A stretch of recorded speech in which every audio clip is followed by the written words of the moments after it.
that was the best of times and the worst of times. Let me put it that way.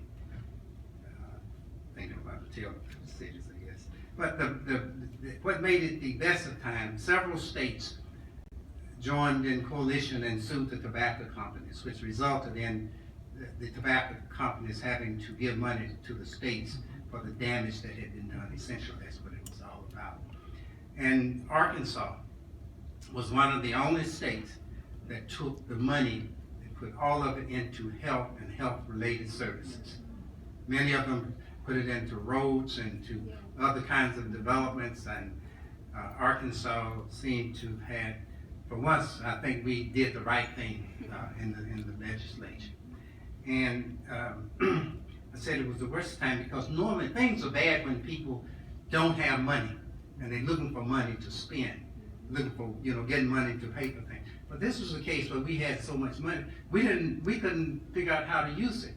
And honestly, Mary, first time I had seen in the legislature grown men cry because some of those people were so emotionally involved and so much pressure was being placed on them by some of the outsiders, including tobacco companies. It was a very stressful time. But the Legislative Black Caucus ended up being the key now. We didn't have that many votes. We only had about 14 or 15 actual votes. But that was enough to hold up the budget. The governor knew that, and Dr. Bozeman knew that, and several other key people knew that. So as a result of that, I was fortunate enough to chair the Tobacco Committee for the Black Caucus. And we had agreed that we would not sell for anything less than a share. 15% was just a small share of the dollars that came out of that tobacco settlement. But we insisted that that 15% would be used for minority communities. And as a result of that, making a long story short, after a court battle and dealing with all the legislators and the governor, the governor decided that, and they catered to the people for initiated act, but when it got down to the budget part, here again, the Legislative Black Caucus had some say-so on how the money was spent because we had a block of votes. Without that block, the governor couldn't get his bill. Without his block, Dr. Bozeman, I believe at the time, couldn't get the funding for the Department of Health. So if the caucus would, the position that we were placed in, the proposition, if the caucus would support the initiated act as it was, the governor would make a commitment to give 15% of that money to designate 15% of that money through the Department of Health to go into minority communities. Specifically, we insisted that that money would be used to build capacity in communities and that people would have an opportunity to address those issues in ways that they understood that would make a difference. And that's why you've seen these the grantees with so many different kinds of projects, because they developed that capacity and they said in Helena, this worked best for us. So that's how we got to the point where we are. That's how we got the addiction studies program started. And since that time, I believe we are now in 40 different counties. In one way or the other, we have programs, and we have been in more counties than that. But specifically, we are in those counties where we have a high concentration of minorities.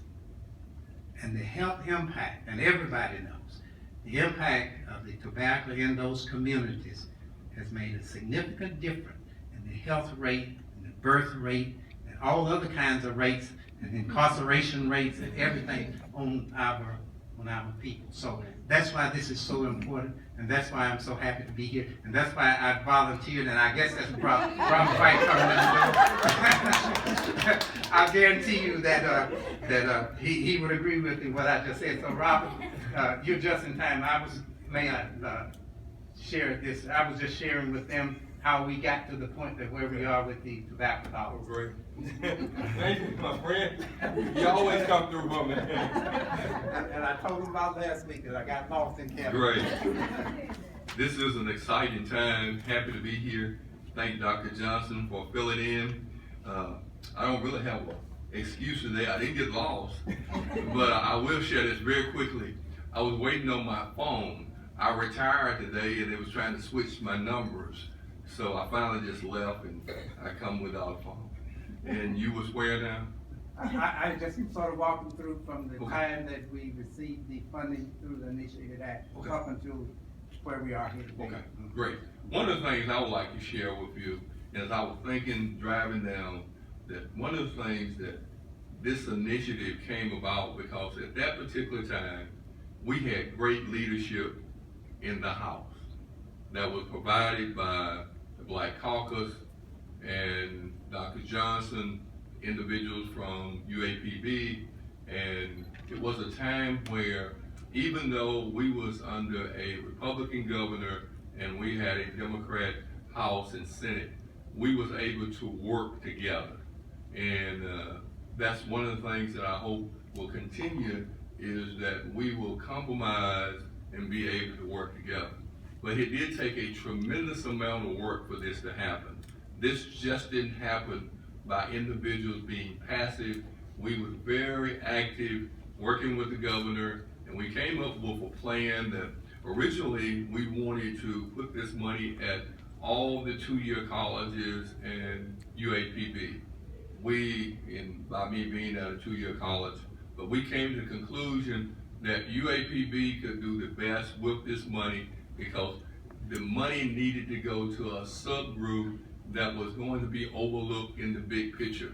And one of the things that we was able to do was convince the governor and other individuals that it needed to be this institution, because I've always said this institution plays a major part in whatever happened in African American lives, but not only in African American lives, but in poor people's lives and the Delta.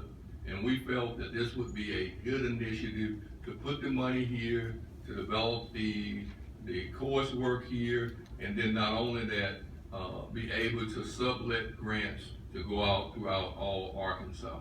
And I know, and I followed this, down in Camden, we was recipient of those grants, El Dorado, and they have made a big difference. The last thing I want to share with you very quickly, we had to stay focused and make sure that individuals didn't come back and take that money away based upon, I would say, uninformed information.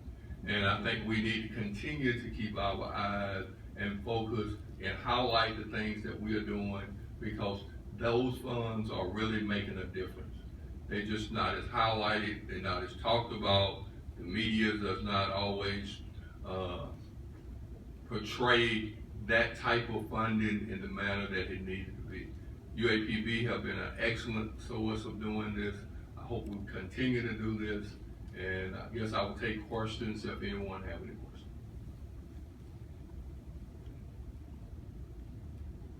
Again, I think this has been a wonderful venture.